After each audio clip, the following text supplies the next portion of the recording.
Fucking rich people, man. Hi, everyone. This is Retrokid Reviews doing a double review in camera for once in a while as far as new movies go. Who would have thunk it? For the Ready or Not movies, more specifically, the first movie and the sequel that just dropped last week.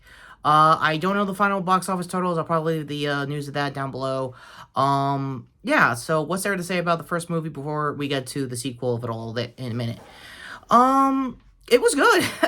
You can definitely tell in 2019's Originals case that this was a very young Radio Silence, coming off of a few other, I think, indie projects and stuff like that. I don't really know their lives prior to this and what they're now known for, the modern day Scream franchise. And before we get to that, this is going to be a time-coded as all hell video, so I just want to get my overall thoughts of Scream 7 out of the way, and Melissa Barrero and everything.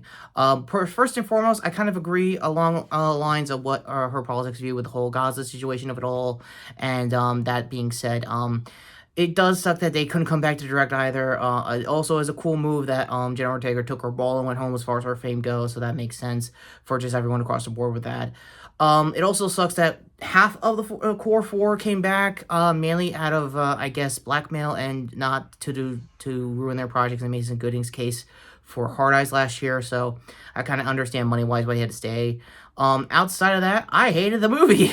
I saw spoilers online at a protest for the movie, and yeah, it's dumb. And I'll talk about that when it gets to streaming, so we'll see, wait and see on that at the very least. So, that being said, ultimately when it comes to Scream 7, I'm not mad at Neve Campbell. I'm very happy that she got her money back when it came to whatever her residuals is usually supposed to be known for this franchise going forward. Or I'm not even mad at Courtney Cox. Again, she was probably series landlocked, tied, and lockstep along with whatever contract she had back in the day as well. I will say Kevin Williamson cannot direct for his life, and you could definitely tell he was more of a writer than Dawson's producer or whatever it was back in the day. So, speaking of CW alumni, yeah, let's get to the first movie before I get to talking about Sarah Michelle Gellar and Kevin Durant, of all people, in 2. The first movie is, honest to God, iconic for a cult horror. I never really thought it had the legs for a franchise, and I think Radio Silence probably thought the same thing too, hence why they did those Scream movies back in the day as far as the modern, I guess, would have been their trilogy goes.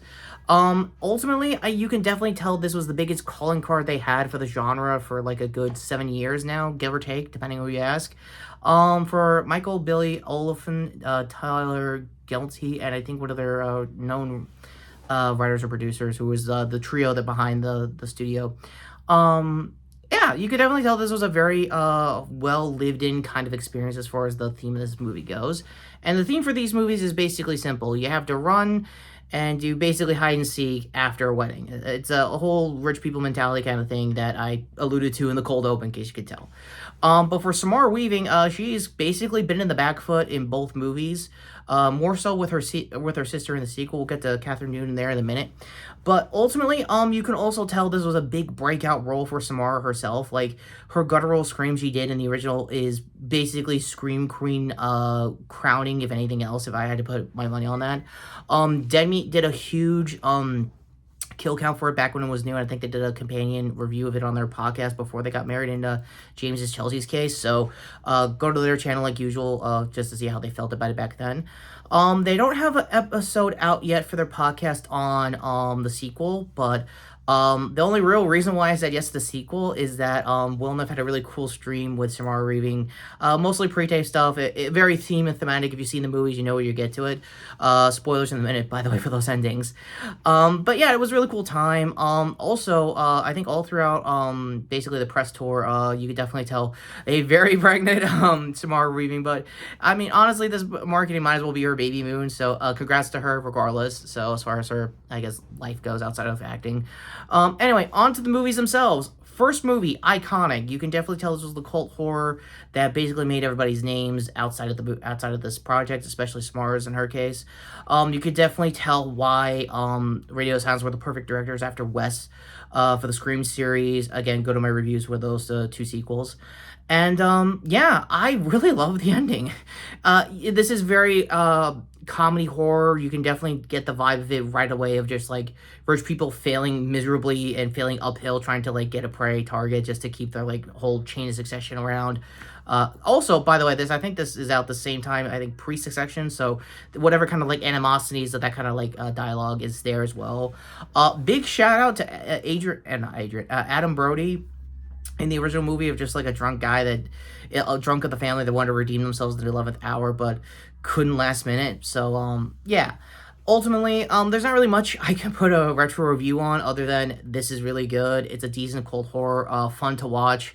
Ironically, if you're in a friend group and you know one of your guys or whoever is about to get married, absolutely watch this before their wedding. That would be a fun way to like I guess trick them into like, hey, are you sure last minute? Really? Anyway, speaking of which, are you sure, and all that kind of stuff aside, let's get into the sequel, where I think, unfortunately, isn't really making much money. That's kind of the thing with the original. It didn't make much money either. It has a $20 million budget, so probably it could make its money back next week, hopefully, if anything else, but who knows. Outside of it, the rules for the sequel is pretty simple. It's double or nothing. Essentially, we found your sister, you had her as our emergency contact, and more importantly, you're stuck with her until basically the same rules of the original movie is survive till dawn kind of stuff. So, most of the combat and a lot of the fight choreography is a lot better here. You could definitely tell there's about a good 7 years of separation of how they handled the blocking and all that kind of like, usual filmography when it comes to that kind of like action stuff for Samara to work off of. By the way, you can't even tell. I know it's almost 7 years between the roles, but you can't tell a difference of how much has changed with Samara as far as Grace goes. As for Faith, her sister, with Catherine this time around playing her, she looks good. She looks fantastic as usual. She's a horror icon on herself, I think. I never got around to watching, Becky, when that was new during the pandemic. Another cold horror of its own, so I highly recommend that as well. She's also obviously known now for the MCU and stuff like that. But, she's good. She's actually cool. They play off of each other really well. You could definitely get the sister dynamic of the two of them being, like, estranged, very much out of the gate. Yeah, and the Kevin Durant of it all, big spoilers for basically how the cult works. Essentially, if somehow you survive, they all blow up. And I mean blow up in, like, very particle effect, like, kind of like The Boys, blood effect CGs. But yeah, you could get it right away, even when you don't actively start another game, essentially. There was a lot of layers of rules upon rules where Elijah Wood's lawyer character comes in to basically be a neutral party to the devil.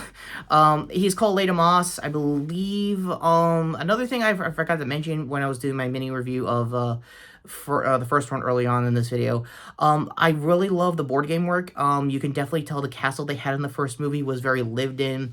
Also, speaking of, I think it was used in Billy Madison, one of the few fun facts I remember from the Kill Count video, and I think that castle also doubles for a bulk of the X-Men movies. Not this time around in the sequel. They went to a golf retreat resort. Don't know what got used or what projects from there as far as locations go. Again, the movie's news. There'll probably be trivia later down the road, if anything else.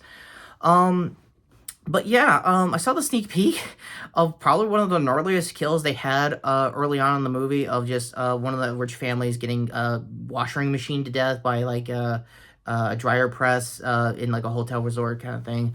It was kind of cool. Not bad combat as well. Gives you an idea of how much has changed in, like I said earlier, of the 7 years between these movies. And yeah, the ending was a little different.